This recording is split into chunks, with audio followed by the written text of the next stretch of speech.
राष्ट्रवादी काँग्रेस गटामध्ये फूट पडली आणि अजित पवार गट व शरद पवार गट वेगवेगळे झालेत। भाजपच्या सहकार्याने अजित पवार गटाला पक्षाचे पारंपरिक चिन्ह आणि नाव मिळाले आणि शरद पवारांना तुतारी हे चिन्ह फुंकणारा माणूस आणि राष्ट्रवादी काँग्रेस शरदचंद्र पवार हे नाव मिळाले। त्यानंतर शरद पवारांचे वय झाले, त्यांचे राजकारण संपले असेही काही दिवस बोलल्या जात होते। मात्र हार मानतील ते शरद पवार कसले? शरद पवार हे अजित पवार यांना धक्क्यांवर धक्के कसे देत आहेत ते पाहूया या व्हिडिओच्या माध्यमातून।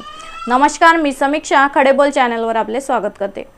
शरद पवारांनी आजवर केलेल्या राजकारणातील अनुभवाचा पुरेपूर फायदा उचलत फिनिक्स पक्षाप्रमाणे आकाशात झेप घेतली। याची चुणूक लोकसभा निवडणुकीत त्यांनी दाखवून दिली। विधानसभा निवडणुकीत सुद्धा त्यांच्या पक्षाचे जास्तीत जास्त आमदार निवडून आणून तेच किंग मेकरच्या भूमिकेत असतील असे स्पष्ट आहे। वेळेवर आपल्या पक्षात योग्य उमेदवार आयात करणे, त्याच्या नावाभोवती पक्षाचे वलय तयार करणे, कार्यकर्त्यामध्ये एकच माहोल तयार करून त्या उमेदवाराला निवडून आणणे हे शरद पवारांचे कसब। उद्धव ठाकरेंना सोडून जेव्हा त्यांचे आमदार गेले तेव्हा उद्धव ठाकरे यांनी त्या आमदारांवर टोकाची टीका करून त्यांच्यासाठी दरवाजे बंद करून ठेवले होते। मात्र शरद पवारांनी तसे केले नाही। शरद पवारांनी सर्वांसाठी दरवाजे उघडे ठेवले। भाजप किंवा शिंदे सेनेमुळे ज्यांना अजित पवार गटामध्ये अनसिक्युअर वाटले त्यांनी परत शरद पवार गटाची कास धरली। शरद पवारांचे मुख्य टार्गेट राहिलेले आहे ते अजित पवार गटातील आमदार आणि दुसऱ्या क्रमांकावरील नेते व पदाधिकारी। उपमुख्यमंत्री अजित पवार यांच्या पक्षाला एकामागून एक धक्के देण्याचे काम ते करीत आहेत। विधानसभा निवडणुका जाहीर झाल्यानंतर अजित पवार यांना आणखी काही धक्के बसण्याची शक्यता आहे। लोकसभा निवडणुकीपासूनच या धक्कातंत्राची सुरुवात झाली होती। तेव्हा शरद पवार यांनी जुन्या नेत्यांच्या भेटीगाठी घेतल्या, त्यांच्यासोबत त्यांचे कधी वाद होते त्यांच्यासोबत जुळवून घेतले। जे आमदार शरद पवारांची साथ सोडून अजित पवार गटामध्ये गेले त्यांना स्थानिक समीकरणांमध्ये बसवून शरद पवारांनी आपल्या गटात सामावून घेतले। बीडचे नेते बजरंग सोनवणे यांनी अजित पवार यांची साथ सोडली आणि शरद पवारांचं बोट धरून ते लोकसभेला लढले व जिंकले देखील। त्यांनी भाजपच्या मोठ्या नेत्या आणि माजी मंत्री पंकजा मुंडे यांना चित करून खासदारकी मिळवली। नगर जिल्ह्यातील लोकप्रिय आमदार निलेश लंके हे अजित पवारांची साथ सोडून शरद पवार गटात गेले। अजित पवारांनी त्यांना तुच्छ लेखून पाडण्याचे खुले आव्हान दिले होते। मात्र शरद पवारांनी त्यांना खासदार म्हणून निवडून आणले। त्यांनी भाजपचे खासदार सुजय विखे पाटील यांना पराभूत केले। याचा अर्थ असा की अजित पवारांची साथ सोडलेल्यांनी अजित पवार आणि पर्यायाने भाजपला म्हणजेच महायुतीला फटका दिला। महाराष्ट्राच्या विधानसभा कधीही होऊ शकतात। येत्या काही दिवसात आचारसंहिता लागू शकते। विधानसभेतही अजित पवार गटातून गळती सुरू होण्याची चिन्हे दिसत आहेत। माढ्याचे आमदार बबनदादा शिंदे यांनी स्वतः न लढता मुलगा रणजित सिंह यांना लढवण्याचा निर्णय जाहीर केला। मुलासाठी त्यांनी शरद पवार यांना उमेदवारी मागितली आहे।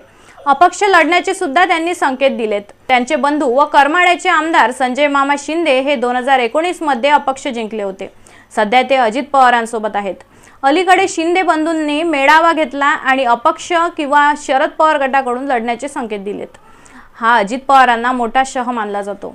विधानसभेचे उपाध्यक्ष नरहरी झिरवळ हे मंत्रालयामध्ये उडी घेतल्याने अधिक चर्चेत आले। त्यांचे पुत्र गोकुळ झिरवळ यांनी शरद पवार गटाच्या मेळाव्याला हजेरी लावून शरद पवार गटात जाण्याचे संकेत दिले। पिंपरी चिंचवडचे अजित पवार गटाचे अध्यक्ष अजित गव्हाणे, 15 माजी नगरसेवक व 6 प्रमुख पदाधिकारी एवढी मोठी फौज शरद पवार गटात दाखल झाली आहे। बुलढाण्याचे माजी मंत्री डॉक्टर राजेंद्र शिंगणे हे शरद पवारांचे विश्वासू सहकारी होते। मात्र पक्षफुटीनंतर ते अजित पवार गटात गेले असले तरी ते त्यांच्याकडूनच लढणार की तुतारी हाती घेणार हे अद्यापही निश्चित नाही। इगतपुरीचे काँग्रेसचे आमदार हिरामण खोसकर हे अजित पवार गटाकडून लढणार असे संकेत असतानाच खोतकर यांनी शरद पवारांची भेट घेत काँग्रेसची उमेदवारी मिळवण्याचे प्रयत्न सुरू केले असल्याचे समजते। विधान परिषदेचे माजी सभापती रामराजे नाईक निंबाळकर हे अजित पवार गटात असले तरी ते लवकरच शरद पवार गटांसोबत जाणार असल्याची जोरदार चर्चा आहे। पुण्यात शरद पवार यांच्या साथीला केवळ एकमेव आमदार आहे। आता हा आकडा वाढू शकतो कारण पुणे जिल्ह्यातील जुन्नरचे अजित पवार गटाचे आमदार अतुल बेनके यांनी काही दिवसांपूर्वी शरद पवारांची भेट घेतल्याने तेही अजित पवारांची साथ सोडणार आहे असे राजकीय विश्लेषक सांगतात। अजून बरीच नेते मंडळी निवडणुका जाहीर होण्याची वाट बघत आहेत। इच्छुक उमेदवार जर आपल्याला महायुतीकडून तिकीट मिळाली नाही तर महाविकास आघाडी आणि स्पेशली शरद पवार यांच्याकडून तुतारीची तिकीट घेऊ शकतात। हे धक्क्यांवर धक्के पचवणे अजित पवारांना शक्य होईल का? माझी शरद पवारांची साथ सोडून चूक झाली। बहिणीविरोधात पत्नीला उभे करणे ही माझी चूक होती। मी बारामतीतून लढणार नाही अशी अनेक वक्तव्य आणि काही घडामोडी यामधून अजित पवारांचे मॉरल डाऊन झालेले आहे का? असा प्रश्न नेहमी महाराष्ट्रातील जनतेला पडतो। याबद्दल आपल्याला काय वाटते हे आम्हाला कमेंटद्वारे नक्की सांगा आणि अशाच खडानखडा माहितीसाठी आमचे खडे बोल चॅनल सबस्क्राईब करायला विसरू नका. धन्यवाद.